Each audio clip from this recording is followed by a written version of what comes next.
nabanggit mo, sponsorship speech at saka sa pagsagot ng iba natin mga katanungan ng ibang mga senador na pag tinignan mo naman, meron almost 200 billion in different forms of subsidy.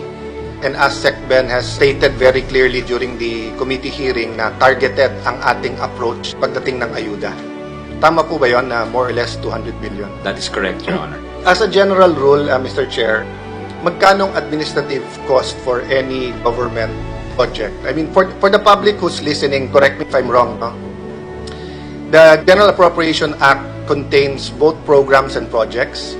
Programs are basically what you have, so like our education, di ba? Program yan kasi hindi naman titigil yan. But project, yan by year, no? So kung ang project mo ay gumawa ng highway, pag nagawa na yan, wala na sa GAA yan, no?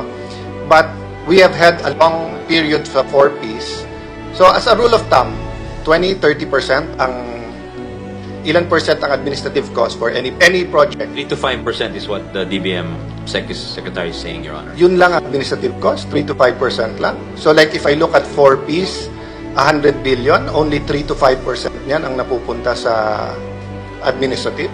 Yung 4Ps mas mataas daw po, mga 8% po yun. Oh, so 8%, so 3 to 8%, pwera pa yung sweldo ng mga sweldo at MOE, di ba? Yes, not including salaries, Your So Honor. if you include the salaries and the MOEs, 10 to 20% siguro, no? Yes, Your Honor. And that's normal, whether private sector or public. Even in infrastructure projects, 30% is a labor component, no? So my point, Mr. President, is this. If we have 21 million Filipinos, 21 million Filipino families, no? Which is equivalent to 100 to 110 million Filipinos. We say about 70% are poor and needy right now, or about 15 million families.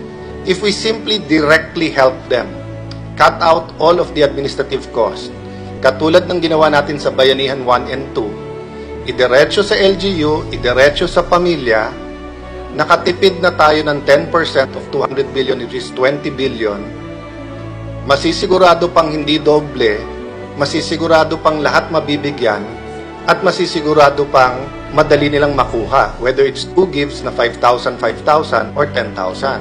So my question is, 18, 19 billion in AIX at DSWD, 5 billion in SLP in DSWD, DOTR para sa taxi driver, jeepney driver, ba't hindi lang natin bigay diretso na 10,000? Bawat pamilya, sa 15 million families, may matitipid ka pang 50 million. So, meron ka pang natira para dun sa iba. Wouldn't that just be a more, a simpler, mas simpleng paraan na dumiretso sa tao ang pera? Lastly, let me add to that. If we have time, imagine if all Filipinos, bibigyan kayo ng ayuda kung mag-a-apply kayo ng national ID. Kasi sa national ID nyo, i-check natin yan whether GCash ang gusto nyo o PayMaya or whatever electronic. So kung ganon, pwede rin per person yung ibigay nating ayuda instead of per family. No? It's only November, so assuming we pass the budget on time and you intend to give the ayuda sometime March or April, basta't bago magpasukan, you'll have all the time and all types of innovation possible sa atin.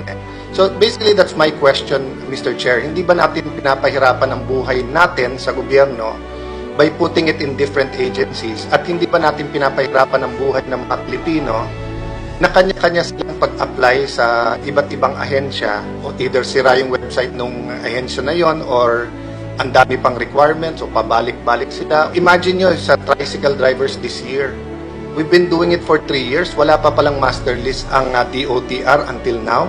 So every time announce ang gobyerno, it takes a few months for another master list, no? So I know napaghalo ko na yung ibang problema sa pag-i-implement, but the main question, Mr. Chair, isn't it just a simple solution to just give all the 15 million families na nangangailangan, whether it's 2 gives na 5,000 or 1 give na 10,000, and makakatipid pa ang gobyerno ng 50 billion pesos. Your Honor, Mr. President, very powerful logic yung logic po ng ating kasamaan. At very convincing, very powerful. But unfortunately, these are well-established programs, yung Pantawid Pamilya, Social Pension. Some are already have legislation. I think yung 4Ps, I think that we passed that a few years ago. The social pension was sponsored, the increase was sponsored by our majority leader a few months ago. Itong UACTEA has a law also. Itong senior high school voucher, may batas din po yan. So, I see where you're going with your arguments, Your Honor, and as I said, it's very powerful and convincing.